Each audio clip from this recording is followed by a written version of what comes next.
여러분 안녕하십니까? EBS 초대석 정관용입니다. 우리 일상생활에 가장 깊숙이 들어와 있는 로봇 하면 아마 로봇 청소기일 겁니다. 구석구석 깨끗이 청소해내는 거 보면 참 기특하기도 하죠. 그런데 여러분 혹시 입는 로봇, 웨어러블 로봇이라고 들어보셨습니까? 이걸 입으면 혹은 이걸 장착하면 전혀 걸을 수 없던 휠체어 타던 장애인도 걷게 된답니다. 그리고 이걸 입으면 무거운 물건도 번쩍번쩍 들을 수 있게 또 그런 로봇이라고 하는데요. 오늘 이 웨어러블 로봇을 개발하고 계신 최고의 전문가 한 분 초대했습니다. 카이스트 기계공학과 공경철 교수입니다. 교수님 어서 오십시오. 안녕하세요.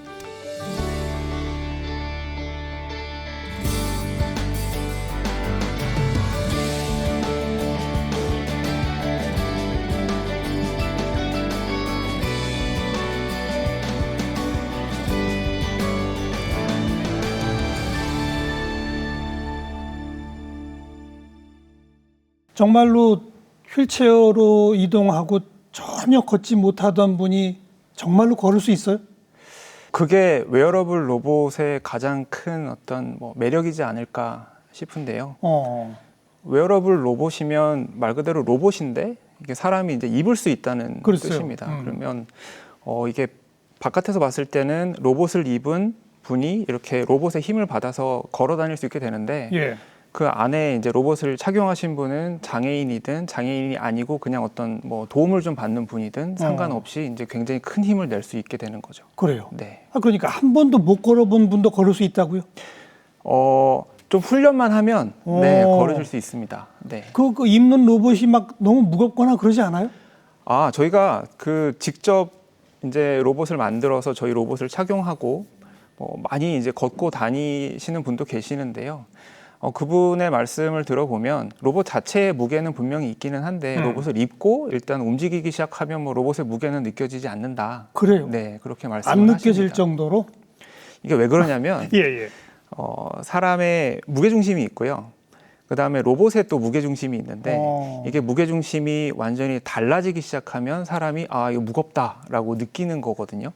근데 사람의 무게중심이 있고 또 이렇게 로봇의 무게중심이 있는데 이게 잘 맞춰지도록 설계만 잘 되면 실제 사람은 로봇의 무게가 아주 많이 느껴지지는 않습니다. 그래서 저희가 이제 웨어러블 로봇을 그런 식으로 개발을 하고 있습니다. 실제로 무게는 몇 킬로그램 정도 나가는 겁니까? 저희가 사실 웨어러블 로봇을 굉장히 다양하게 만들고 있어서 여러 가지 종류가 있는데요. 근데 지금 말씀하신 그런 하반신 마비 장애인분들을 위한 로봇은 옵션을 다 빼면 한 25kg, 그래서 다 붙이면 30kg 정도 되는데 그래서 분명히 이제 들고 이동을 시키면 조금 무겁죠. 무거운데 30kg이면 무겁죠. 무거운데 그 로봇을 착용을 하시고 일단은 딱 일어서시면 로봇의 무게는 어차피 지면에서 다 받아주는 거고 이제 사용자가 느끼는 무게감은 그렇게 많지 않다. 네, 이렇게 말씀을 직접 하십니다. 네. 그래요? 네. 그러면 이제 내가 걸어야 되겠다라고 하는 나의 의지, 두뇌 명령을 받아서 로봇이 저절로 움직이는 거예요? 아니면 어떤 식으로 움직이는 거예요, 이게? 로봇이 움직이는 방법은 굉장히 다양한데요. 크게 보면 두 가지로 나뉠 수 있는데 한 가지 방법은 이제 마비가 완전히 되신 분들, 그러니까 본인의 의지대로 동작을 조금이라도 구현하지 못하시는 분들은 그렇죠. 이제 뭔가 다른 방법을 이용해야 되거든요. 버튼을 이용하거나 음성 인식을 한다거나 아니면 이제 뇌파를 이용하는 그런 연구도 있고요. 그래서 버튼을 누르거나 뇌로 생각하는 거를 신호를 읽거나 해서 이분이 지금 걸으려고 하는구나라는 게 인식이 되면 그 이후는 다 로봇이 알아서 하는 거고요.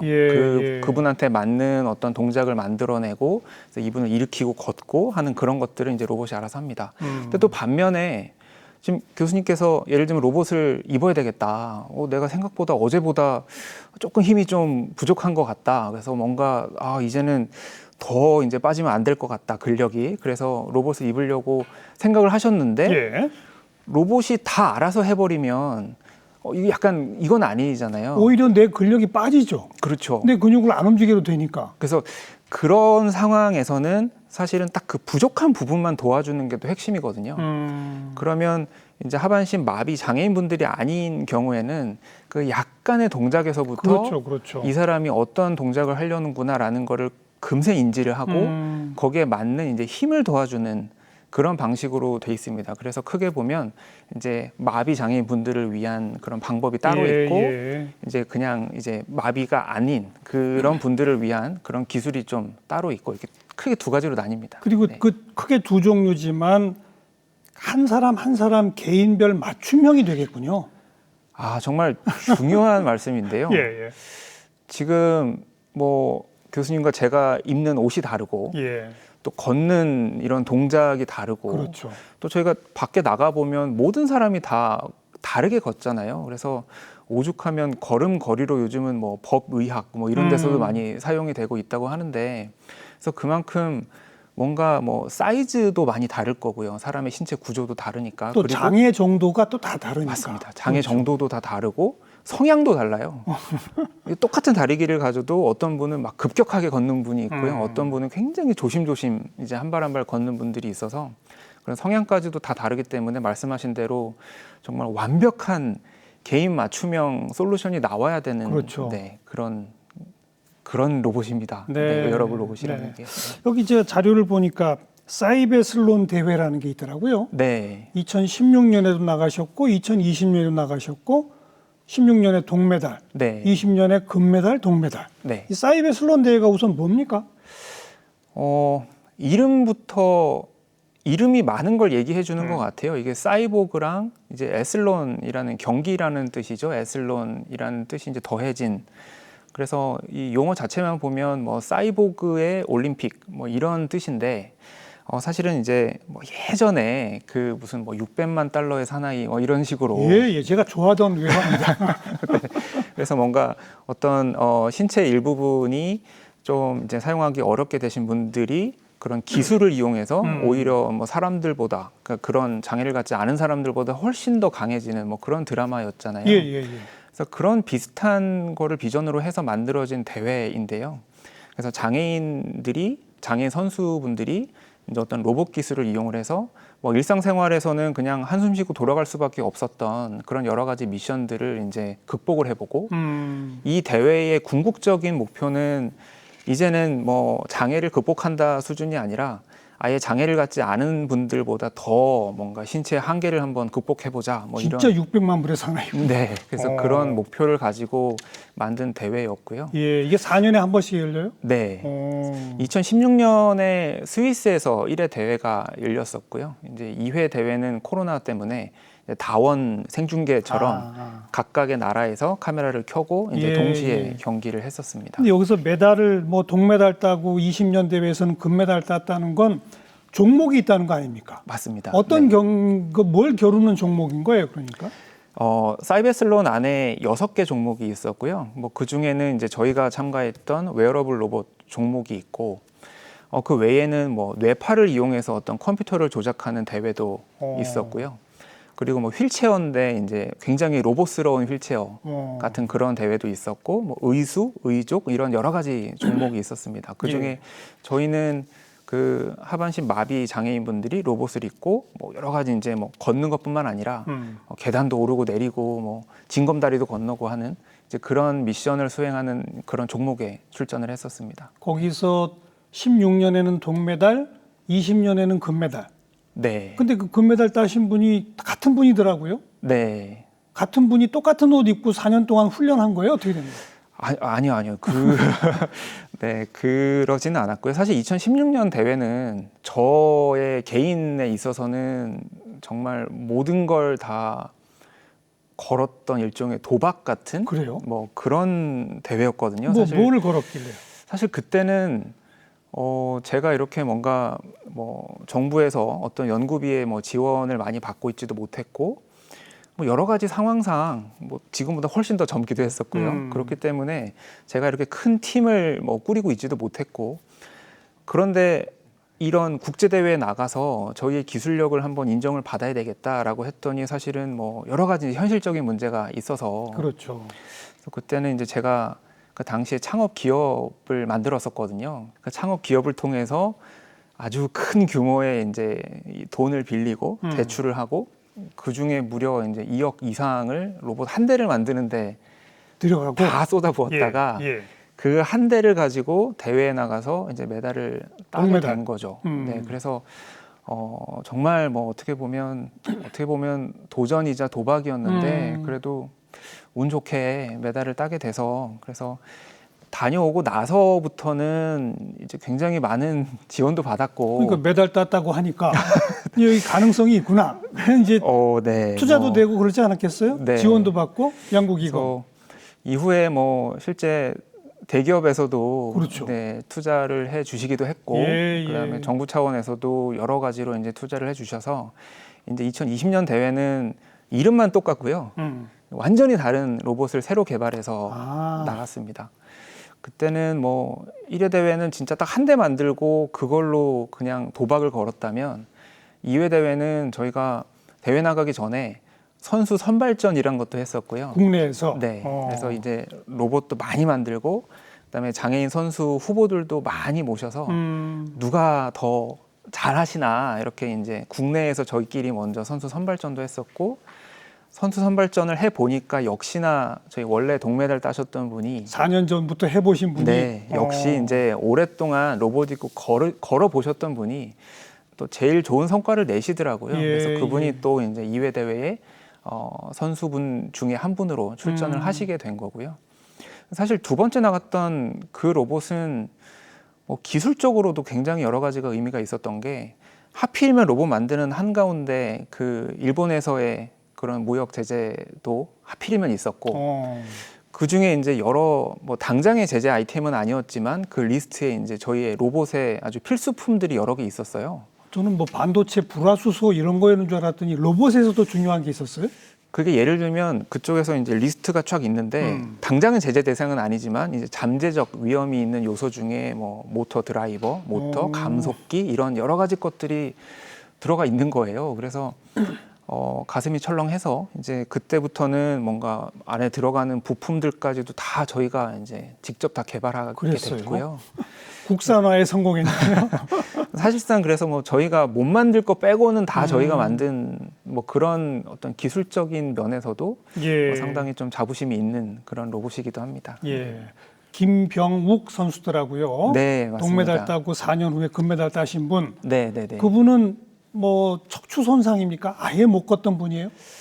90년대 후반에 정확히는 98년도에 이제 뺑소니 사고를 당하셨어요. 그래서 그 전에는 운동 선수셨는데 이제 하루 아침에 그렇죠. 이렇게 이 척수 장애인이 되셔서 거의 한 25년, 6년 동안은 이제 휠체어 생활만 하신 거죠. 뭐 일어나서 걷고 이런 거는 이제 꿈도 못 꾸셨고, 근데 사실 제가 2014년에 처음 뵀거든요. 예. 그때 저희가 대회를 나가서 우리를 증명해야 되겠다라고 호기롭게 이렇게 마음을 먹고 이제 스탄스 병원에 저랑 같이 이제 여러 가지로 협동을 했던, 그러니까 협업을 해왔던 이제 의사 선생님이 계신데요, 나동욱 교수님이라고. 같이 우리 로봇의 제1의 사용자를 먼저 그렇죠. 찾아야 되겠다. 그래서 이제 여러분들을 수소문한 끝에 김병욱 선수를 그때 이제 운명처럼 만나게 됐죠. 근데 뭐 처음에는 사실 근데 너무 약간 반신반의하시는 그렇겠죠. 그런 눈빛이 예, 굉장히 이제 있었고요. 뭐 아무래도 그러니까 지금 생각하면 장애인으로서 살아간다는 거에 참 많은 희망 고문도 있었고요. 근데 거기에 또 여러 가지로 실망한 것도 있었고, 이런 것들이 반복되다가 저희가 또 만나서 다시 걷게 해드릴게요. 예, 이러면 저 같아도 사실은 좀 그랬을 것 같기는 합니다. 그래서 처음에는 굉장히 반신반의하셨다가 사실은 지금은 이제 완전히 식구처럼 같이 그죠. 지내고 있죠. 그래서 저희도 그분을 통해서 장애인의 삶이 이런 거구나. 그러니까 장애인이 또 걷지 못하다가 걷게 되면 이런 느낌이구나. 뭐 이런 여러 가지 것들을 배우게 됐고요. 아니 그래서 네. 제가 지금 진짜 정말 여쭤보려고 하는 거는 네. 2016년부터 이제 웨어러블 로봇을 입고 걸었던 분 아닙니까? 네. 네. 그리고 20년 대회 금메달도 땄고 벌써 3년도 지났잖아요. 그렇죠. 기술도 더 좋아졌을 거 아니에요. 네. 그분은 이제 매일 걸어 다니세요? 그거 입고? 사실 굉장히 좋은 질문이신데요. 아직 매일 입고 걸어 다니시지는 않는데 그냥 운동 삼아 로봇 입고서 걸어 다니시긴 합니다. 네. 사실 일상에서 왜 매일 그걸 정말 벗삼아서 일상생활을 왜 안 하시죠? 그 옷을 입고 로봇을 입고. 사실 똑같은 질문이 그러니까 저희가 자동차를 다 개발을 했는데 누군가가 이제 자동차를 구매를 해서 매일 이 차를 타고 왜 안 돌아다니나를 생각을 해보면 자동차가 한 대가 잘 운용되려면 뭐 자동차 판매 대리점도 필요하고 그다음에 각 지방마다 수리센터도 필요하고 하다못해 세차장도 필요하고 여러 가지 인프라라는 게 필요하잖아요. 물론 뭐 가격도 이제 좀 더 맞춰줘야 될 거고 또 주변에서의 시선도 있겠죠. 그래서 사실은 이제 이 하나의 기술이 문화가 되고 이게 생활이 되려면 기술만 발전하는 게 아니라 거기 굉장히 다양하게 발전이 돼야 되는데 그렇죠. 이 많은 것들을 이제 같이 작업 중입니다. 네. 이게 조금만 더 지나면 그게 뭐 몇 년이 될지는 모르겠습니다만 휠체어에 의존할 수밖에 없는 장애인이라는 개념은 이제 없어질 수도 있는 거 아닐까? 누구나 다 그런 불의의 사고를 당하거나 아니면 선천적으로 걷지 못하시는 분들은 자기 맞춤형 웨어러블 로봇만 입으면 보통 사람처럼 걸어 다닐 수 있는 이런 세대가 곧 오는 겁니까? 사실 비슷한 질문을 받을 때마다 약간 말을 좀 조심하게 되는 부분이 항상 제가 제 연구의 이제 어떤 모토이자 뭐 좌우명까지는 아니지만 일종의 뭐 하나의 그 어떤 제가 항상 지켜야 된다고 생각하는 것 중에 하나가 희망은 들이되 희망 고문은 들이지 말자라는 게 이제 있는데요. 말씀하신 것처럼 뭐 보행 장애 근데 그 보행 장애를 너무 멀리 볼 것도 없이 누구나 다 이렇게 연로해지시면 근력 약화는 생기잖아요. 그러니까 그러면 사실 누구나 다 돌아가시기 직전에는 보행 장애인이 되니까 그래서 그런 분들이 더 이상 근력 약화로 인해서 뭐 못 걷는다 이런 거는 없애보자라는 게 제 이제 연구의 목표이자 제가 은퇴하기 전까지 꼭 이루고 싶은 건데 물론 그렇게 되기까지는 정말 많은 게 필요하겠죠. 그래서 말씀하신 게 제 인생의 목표이자 연구의 목표인 건 많은 자명하고요. 근데 그 전에 그렇게 가기 전에 이제 중간 단계로 이제 목표하는 것들이 굉장히 많이 있습니다. 뭐 예를 들면 그 지금 김병욱 선수 같은 분들이 굉장히 많으세요. 많죠. 네, 우리나라에 정말 많아서. 근데 그분들이 일상으로 빨리 나가는 거를 막 이렇게 서둘러서 하기보다는 이제 제 꿈 아주 단기간의 목표 중에 하나는 그분들의 어떤 뭐 체육 시설 같은 거부터 먼저 만들어서 편하게 걸으면서 이렇게 산책도 하고 걸으면서 아주 간단한 운동도 하시고 그런 좀 안전한 시설을 먼저 만들고요. 그래서 거기서 뭐 충분히 로봇에 적응도 하시고 이 로봇이 또 바깥 세상에 나갈 준비도 더 할 수 있고 한 그런 약간의 인큐베이팅하는 공간을 먼저 만드는 게 제 단기간의 목표입니다. 궁극적으로는 이제 그렇게 돼야 되겠죠. 말씀하신 대로. 이게 지금 아까 병원하고도 협업을 하신다고 했는데 실제로 이게 또 비용이 만만치 않을 거 아니에요. 웨어러블 로봇 한 대 가격이. 근데 지금 그런 장애를 갖게 된 분이 이걸 좀 보조기구로 내가 사용하고자 하면 건강보험 같은 거 혜택을 받습니까? 못 받습니까? 말씀하신 관점에서 크게 목적이 두 가지로 나뉘는데요. 치료를 위한 웨어러블 로봇이 있고요. 그러니까 의료기기로서의 웨어러블 로봇이 있고 그다음에 보조기기로서의 웨어러블 로봇이 있습니다. 그렇죠. 치료 목적은 사실 재활 치료를 도와주는 이런 거? 맞습니다. 그렇죠. 사실 치료는 로봇을 안 입기 위한 로봇이잖아요. 그렇죠. 그래서 그 로봇은 이제 병원이 구매를 해서 이제 환자분들에게 재활 치료를 이제 제공을 하는 그런 목적으로 사용되는 이제 웨어러블 로봇이 있고요. 이거는 그 우리나라가 이런 재활 로봇이 정말 중요하구나라는 부분을 이제 인지를 해주셔서 건강보험 수가가 생겼습니다. 병원이 구입할 때 병원이 이제 이 환자분들에게 이런 로봇을 이용한 재활 치료를 하면 환자분들이 비싼 돈 내지 않고 알겠습니다. 저렴한 가격으로 국가가 이제 지원을 해주는 그런 프로그램이 생겨서 그러니까 재활 치료용 보조 로봇을 입고 재활 치료를 받는 그 행위가 맞습니다. 보험 수가 대상이 됐다. 네. 그래서 저희 그 웨어러블 로봇이 이제 감사하게도 그 의료보험 수가에 이제 적용을 받게 돼서 지금 저희 로봇 있고 진짜 많은 병원들에서 벌써 한 50개 되는 병원들에서 재활 치료를 아주 활발하게 하고 계세요. 뭐 특히 뭐 최근에는 그 소아 환자들, 어린이들. 네, 어린이들 대상으로 한 뭐 대규모 임상도 성공을 했고 어린이용 웨어러블 로봇은 또 다를 것 같아요. 좀 다르죠. 그렇죠. 네, 많이 다릅니다. 어. 그래서 어린이용 로봇에 대해서 잠깐 설명을 드리고 지나가자면 저희가 처음에 사실 이런 작은 웨어러블 로봇을 만들자라고 했을 때는 사실 그냥 뭐 대형 소형 그냥 대형을 작게 이렇게 만들면 되지 않겠나라고 생각을 했는데 이게 소아는 약간 교육하는 데 쉽지 않더라고요. 그렇죠. 그러니까 이게 어떻게 활동할지 어떻게 행동할지 이런 부분이 좀 성인하고는 약간 패턴이 달라서 그런 의도를 파악하는 부분 뭐 이런 부분에 좀 이제 기술 개발을 더 했어야 되는 그런 독특한 면이 좀 있었고요. 그런데 그 약간 어려운 시기가 오거든요. 재활을 한다는 거는 본인의 한계를 넘어서는 거기 때문에 그래야만 치료가 되는 네. 그 한계를 딱 그 마주할 때는 굉장히 힘들거든요. 거죠. 근데 소아들은 요 한계를 딱 넘어서면 재활 치료 효과가 굉장히 좋아서 그래서 굉장히 많은 이제 부모님들한테서 이제 뭐 감사의 메시지도 받고요. 네, 그러고 있습니다. 그게 이제 재활 치료용 병원이 구매하는 입는 로봇 이야기였고, 네. 보조기기로서는 어떻습니까? 보조기로서는 뭐 아직은 이제 뭐 정부에서의 지원이나 또는 기술력 또한 이제 개인이 그냥 구매해서 일상생활에서 사용하시기에는 사실은 조금 더 개발이 돼야 되는 게 뭐 사실인 것 같고요. 아까 말씀하셨던 핵심은 맞춤형이거든요. 그러니까요. 그래서 누가 어떻게 뭐 어떤 목적으로 로봇을 사용하시게 될 때 얼마나 빠르게 저렴한 가격으로 본인한테 꼭 맞는 그런 웨어러블 로봇을 만들 수 있느냐라고 하는 그런 개인 맞춤형의 인프라가 깔렸을 때 이게 이제 시장도 열리고 기술을 활용하실 수 있는 거라서 머지 않았다고 생각합니다. 네.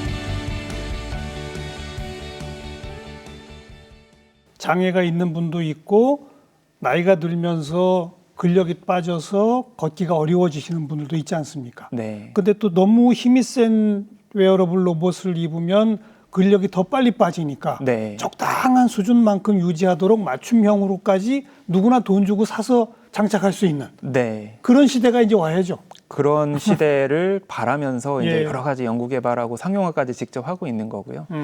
사실 말씀하신 대로 병원에서는 치료사분들이나 의사분들이 정말 거의 못 걷기 직전 정도로 도전적으로 이제 세팅을 해주시거든요. 그래야 이제 재활 치료가 일어나기 때문에. 그리고 말씀하신 대로 이제 일상생활에서 로봇도 과하면 안 되는 거죠. 그렇기 때문에 뭐 여러 데이터를 기반으로 해서 뭐 인공지능 알고리즘도 이제 최근에 많이 개발을 하고 있고. 그래서 절대 저분이 필요한 것 이상으로는 보조하지 않아야 되는 게 또 저희가 풀어야 되는 아주 중요한 이제 과제입니다. 거기도 인공지능이 들어가는군요. 또 결국은 모든 동작 하나하나 다 학습을 해야 될 테니까요. 아이언맨 영화를 보면 이제 다 뭐 막 만들고 그 토니 스타크가 하는 대사 중에 제일 많이 나오는 이름이 자비스잖아요. 그래서 그것처럼 이게 뭔가 저희도 해보니까 사람 한 명 한 명에 대해서 공부해야 될 게 굉장히 많더라고요. 그래서 사실 인공지능이라는 기술도 아주 다양한 기술의 조합이라서 뭐 저희가 그냥 인공지능 적용했다라고 하기에는 아주 좀 세부적으로 들어가야 되기는 하지만 이미 적용돼 있는 그런 지능적인 알고리즘만 보면 로봇이 예를 들면 하반신 마비 장애인이 로봇을 입고 이렇게 걸으면 이 사람한테 가장 잘 맞는 걸음이 뭘지에 대해서는 학습을 하거든요. 그렇죠. 네, 그런 이제 어떤 학습 알고리즘, 지능형 알고리즘이 들어가 있기도 하고요. 작년부터는 이제 로봇에서 많은 데이터가 나오니까 이 데이터를 이용해서 로봇 착용하신 분이 뭐 얼마나 필요한지, 그렇죠. 아니면 뭐 넘어질 위험성이 있는지 이런 부분을 이제 저희가 뭐 도출해내서 파라미터를 바꿔주는 뭐 그런 인공지능 알고리즘도 활발하게 개발하고 있습니다. 저희 초대석 프로가 이제 워낙 오래되다 보니까 네, 휴머노이드, 사람 모양의 로봇, 네, 그쪽 분야에 또 성부적인 연구하시는 분들도 많이 나오셨었거든요. 네, 네, 네. 그분들한테 앞으로의 어떤 도전 목표가 뭐냐 그랬더니 이 휴머노이드 로봇하고 사람 축구팀하고 경기를 해서 그 경기에서 이기는 게 이 꿈이다. 아, 네, 근데 그 경기에서 이긴다는 얘기는 뭐냐면 무조건 공을 멀리 세게 차고만 되는 게 아니라 네, 네, 네. 사람들하고 안 부딪히게, 네, 부딪혀도 사람이 덜 다치게 네. 이런 것까지 다 돼야 되지 않느냐 네, 이런 네. 이야기를 하시더라고요. 네. 마찬가지로 이 웨어러블 옷을 입고 근력의 보조를 받았지만 그러다 잘못해서 옆에 사람 펑 치면 사람이 막 크게 다치고 이러면 또 안 되잖아요. 안 되죠. 그것까지가 다 필요한 거 아닙니까? 그러면 저희의 목표는 휴머노이드 로봇하고 싸울 때 사람의 근력을 정말 지능적으로 잘 보조해서 사람이 안 지도록 만드는 게 저희의 목표가 될 것 같습니다. 그러면 이제 휴머노이드 로봇 팀과 웨어러블 로봇을 입은 장애인 팀이 축구 경기를 해서 사실 근데 저는 그 웨어러블 로봇 기술이 조금만 더 발전하면 이제 뭐 보행 장애의 장애라는 단어는 사라질 것 같고요. 그렇죠, 뭐 그렇죠. 실제로 그 예를 들면 국방 쪽에서는 사실 뭐 장애와는 아무런 관련이 없는데 웨어러블 로봇을 가장 활발하게 연구 개발하고 있는 쪽이 또 국방 쪽이거든요. 그렇게 되겠죠. 그래서 어떻게 보면 이제 그냥 신체의 보호를 위해서 그 다음에 이제 보조를 위해서 그냥 어떤 뭐 생활의 필수품처럼 되지 않을까 이렇게 생각이 들고요. 뭐 축구 선수도 웨어러블 로봇 입을 수 있죠. 뭐. 그렇죠. 네. 휴머노이드하고 싸우려면 예. 그러니까 장애 뭐 처음 이제 시작을 전혀 못 걷던 분이 이렇게 시작하니까 제가 이 얘기를 중점적으로 했습니다만 네. 웨어러블 로봇이 일반 공장이나 이런 데서도 사용되고 있는 현장을 제가 본 적도 있거든요. 아, 네. 그 근력 보조라고 해서 그걸 착용하면 무거운 거를 훨씬 쉽게 들고 뭐 근육 다치지 않게 도와주고 이런 거 있지 않습니까?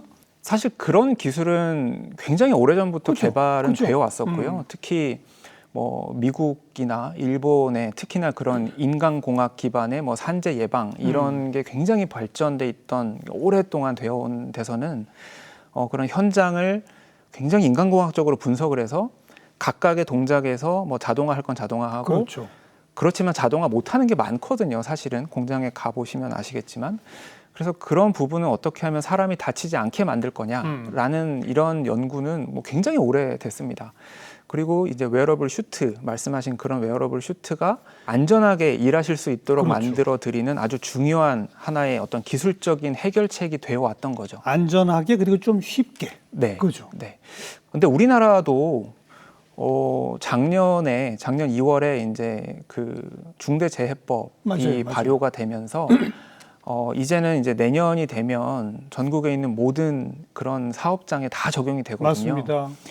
그런 뭐 현장에서의 뭐 산재 예방을 그냥 이제는 더 이상 소극적으로 해서는 안 되는 상황이 된 거죠. 그래서 사실 실제로 많은 이제 사업주분들이 관심을 가져주시고요. 실제로 많은 근로자분들이 직접 또 많이 찾아주시기도 하고요.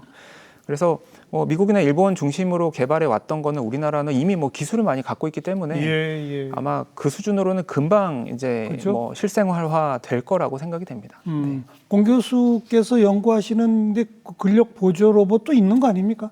아, 네. 저희도 그죠? 동력이 들어가지 않은 그래서 공장에 이제 맞춤형으로 들어가는 웨어러블 슈트도 개발에 완료했고요. 개발뿐만 아니라 이미 상용화까지 해서 100대 이상은 이미 뭐 판매도 됐고요. 그래요. 사실은 저희가 이런 거를 이제 개발을 한다라는 게 이제 소개가 되면서 예상치도 않게 너무 많은 분들이 연락을 주셔가지고 저희 이제 직접 오셔가지고 체험도 해보시고 뭐 그렇게 실제로 구매도 하시고 그런 아주 좋은 일이 있었습니다. 그리고 사실 공장에서는 그러면 제가 사실 이런 질문을 스스로에게 했었거든요. 이미 뭐 미국이나 일본이나 이런 데서는 많이 개발돼 있는 그런 뭐 제품들도 있는데 예. 그냥 사다 써도 될 텐데. 그렇죠. 그러니까 우리나라에 그냥 사 와서 하면 되는 거 아닌가라는 생각을 하고 사실 그래서 제가 오랫동안 그쪽은 조금은 미뤄왔었어요. 근데 역시나 맞춤형이 그죠. 필요하더라고요. 우리나라의 공장 환경이 미국의 공장 환경하고 일본의 공장 환경하고 너무 다르고요. 또 우리나라의 근로자분들의 성향부터 시작해서 뭐 여러 가지 신체 조건 이런 것들이 뭐 해외랑 너무 달라서 결국에는 이것도 어떤 만들어져 있는 제품을 사와서 그냥 뭐 뿌리자 이게 아니라 결국에는 저희가 직접 가서 현장에서 분석하고 가장 이제 맞춤형으로 이제 최적의 솔루션이 뭐냐 이거를 찾아내는 게 기술이더라고요. 그래서 그런 연구 개발을 활발하게 했습니다. 네. 이게 이제 산업 현장의 적용부터 이 장애인의 보행 그 사이에 또 치료 이게 여러 가지 영역들이 있지 않습니까? 네. 국제적으로 세계적인 기술 수준을 놓고 보면 아까 이 뭐 장애인의 이동 그 뭐 사이베슬론 대회에서 우리가 1등했으니까 네. 제일 앞서가고 있는 거고, 그죠? 네. 그죠? 네. 일단 병원에서 의료용으로 쓰이는 거 건강보험 되는 데가 아직 우리나라밖에 없지 않아요? 재활 치료에 대한 그렇죠. 건강보험 우리나라밖에 없습니다. 그러니까 이쪽 분야는 우리가 1등이네요, 현재로서. 네, 1등입니다. 네. 아니 뭐 객관적인 지표가 그러니까요. 네, 우리나라가 굉장히 앞서 있고요. 사실 뭐 제가 답변을 좀 망설인 이유는 이게 좀 잘못 대답하면 너무 저에 대한 대답인 것 같아서 그런데 그게 아니라 사실 우리나라에 정말 저 말고도 웨어러블 로봇 정말 잘 만드시는 연구 개발자들이 정말 많으세요.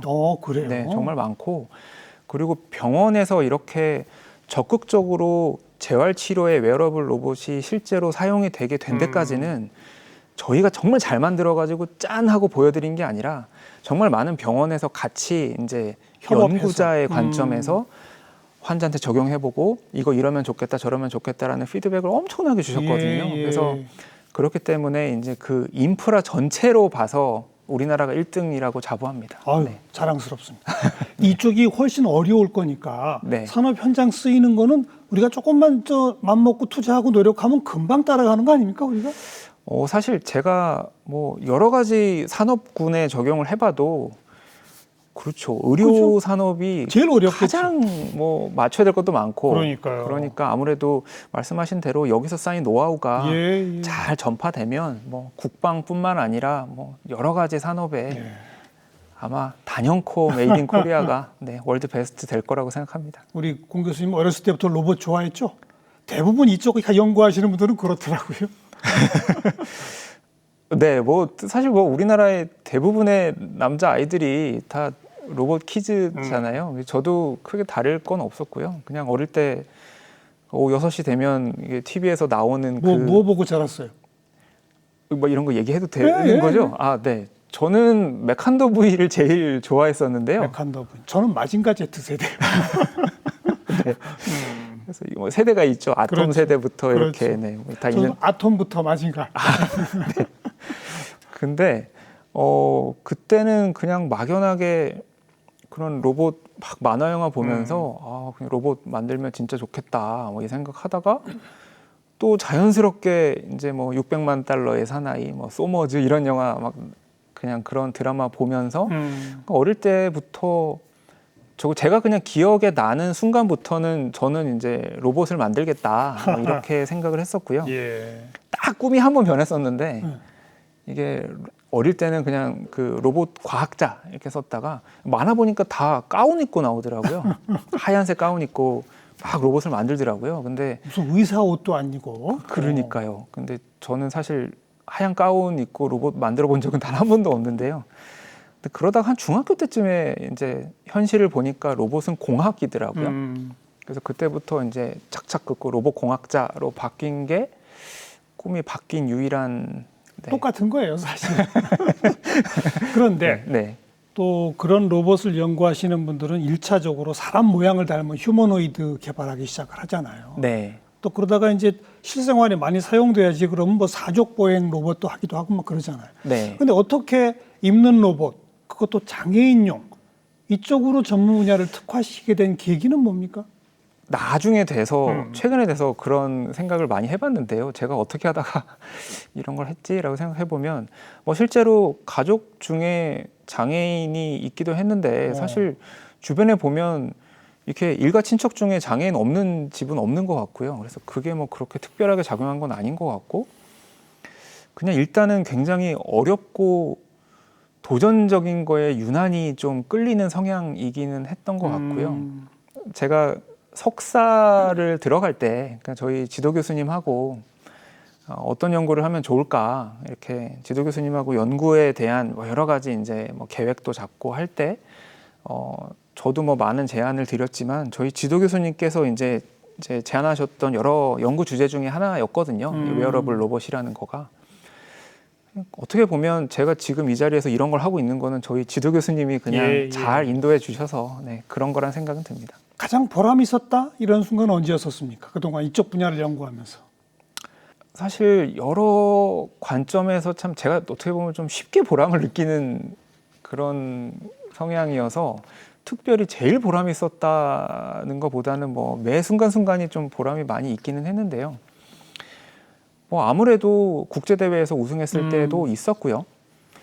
근데 그거보다는 이제 특히 그 소아 장애인들을 보면 사실 그 친구들은 본인이 장애를 갖고 있다는 거를 대부분 잘 모르거든요. 네, 그냥 태어났을 때는 그냥 마냥 밝은데 부모님들은 굉장히 걱정을 많이 하시죠.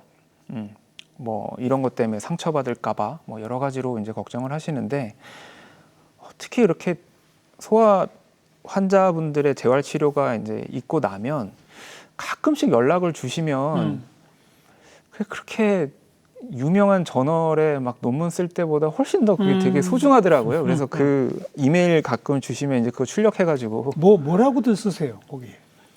아이의 이제 재활을 쭉 하다 보면 그냥 어디가 한계일까? 이 친구가 혹시 점점점 더 성장하면서 어느 시점에서 장애인이라고 받아들여야 되나? 또는 성장하면서 이제 좀 사회와 멀어지지 않을까? 이런 걱정이 많았는데 어쨌든 로봇이라는 하나의 솔루션이 생긴 거잖아요. 그러니까 이제는 적어도 로봇을 이용해서 치료를 할 수 있구나라는 또 하나의 어떤 방법이 생긴 거고 이후에는 로봇을 이용해서 이제 보조를 받으면 그렇죠. 일상생활에서도 쓸 수 있겠구나. 그래서 많은 부모님들께서 하시는 말씀이 크게 보면 두 가지가 있는데요. 그냥 뭐 고맙다 뭐 이런 감사한 말씀도 있고 또 하나는 연구의 대상이 필요하면 언제든 연락해라. 네. 그러니까 이게 빨리 상용화가 돼서 그래야죠. 일상에서 이 자제분들 같은 이런 분들이 일상에서 보조받는데 일조하고 싶다. 그렇죠. 네, 그러면서 얼마든 뭐 필요하면 연락 주라. 뭐 이런 내용들이 있죠. 근데 그럴 때 그런 거 보면 진짜 가슴이 벅차면서 부담도 되고 그렇습니다. 네. 그 아까도 우리 얘기했던 그 대회에 나가서 메달도 따시고 한 그런 분들 한때 운동선수였다가 뭐 몇십 년을 못 걷고 지내던 분이 어쨌든 그걸 착용하고 걸었잖아요. 네. 그분들이 뭐라고 얘기해요? 느낌이 어떻대요? 처음엔 굉장히 겁날 것도 같아요. 맨 처음에는 제가 너무 어떻게 표현을 해야 될지 잘 모르겠는데 저 스스로가 너무 감동받을 준비를 많이 했던 거예요. 저 스스로가 이런 감동적인 순간을 남겨야 돼 이러면서 막 카메라도 막 이렇게 찍으면서 했는데 사실 처음에는 딱 일어서시고 못 걸으셨어요. 한 발 이렇게 걷고 다시 이제 앉아야 되겠다. 그래서 앉으시고 그래서 어떠셨어요? 이게 여쭤보니까 물론 뭐 지금에 비해서는 훨씬 로봇이 어설프기도 했고요. 근데 그분이 하시는 말씀이 뭐 이렇게 손오공처럼 막 구름을 타고 나르면 뭐 이런 기분이지 않을까. 와 멋있다 이랬는데 이제 그게 아니라 그분들은 하반신이 안 움직이는 것뿐만 아니라 느끼지도 못하시거든요. 감각이 없죠. 네, 그러니까 그냥 시야가 이렇게 붕 뜬 거예요. 이게 다 감각이 있으면 내 신체가 알잖아요. 내 지금 몸이 일어나고 있다라는 걸 아는데 그게 아닌 상황이니까 그냥 이게 몸이 그냥 붕 뜬 것 같은. 아, 그러네요. 네, 그런. 하반신에 아무 감각이 없는데 나는 허공에 떠 있다. 그렇죠. 아, 그러니까 내 무게 중심이 휠체어를 탄 내 무게 중심에 너무 익숙한 거죠. 오랫동안 그래 오셨으니까.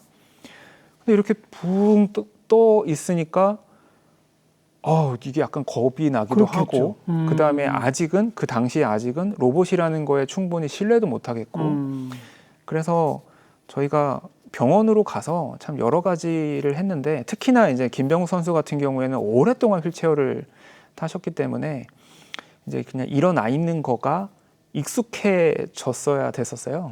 그래서 앞에 이제 대형 거울도 놓고 서 있는 자기의 모습을 계속 바라보기도 하고, 그러면서 이제 한 걸음 한 걸음 이제 로봇도 또 계속 이제 보완이 되고 뭐 그랬던 기억이 나고요. 지금은 걷는 속도가 어느 정도 돼요? 김병욱 선수는 지금은 뭐 로봇에 너무 적응을 잘하셔가지고 이제는 로봇 입고서 시속 3.2km 이상 나오거든요. 근데 3.2km? 평지에서 그게 보통 성인이 시속 4km 정도 잡잖아요. 키 큰 남성이 한 4km 가까이 되고요. 보통의 남성이 한 3km 정도 됩니다. 그럼 일반인하고 똑같이 건다는 얘기네요.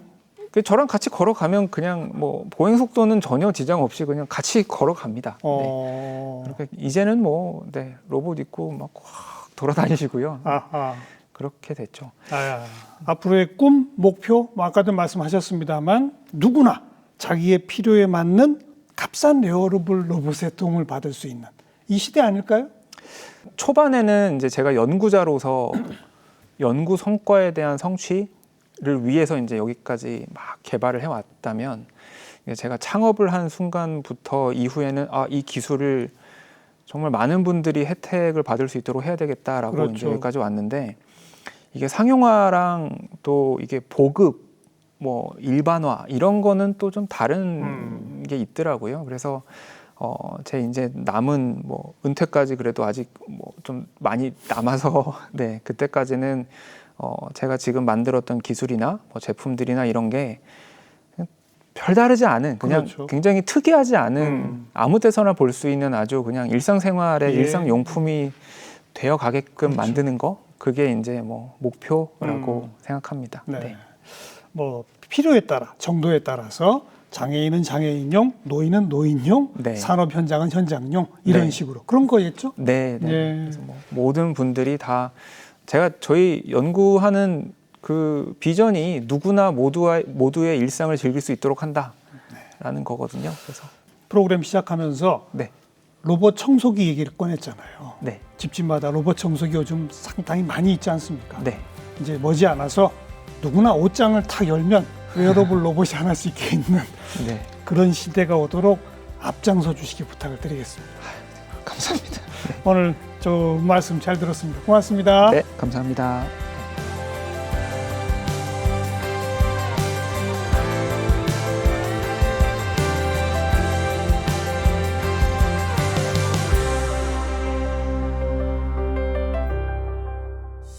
참 기적 같은 일들이 이제는 다 현실이 돼가고 있다. 바로 이런 미래를 향한 희망 함께 갖게 되는 그런 시간이었습니다. 다음 시간 또 뵙겠습니다. 안녕히 계십시오.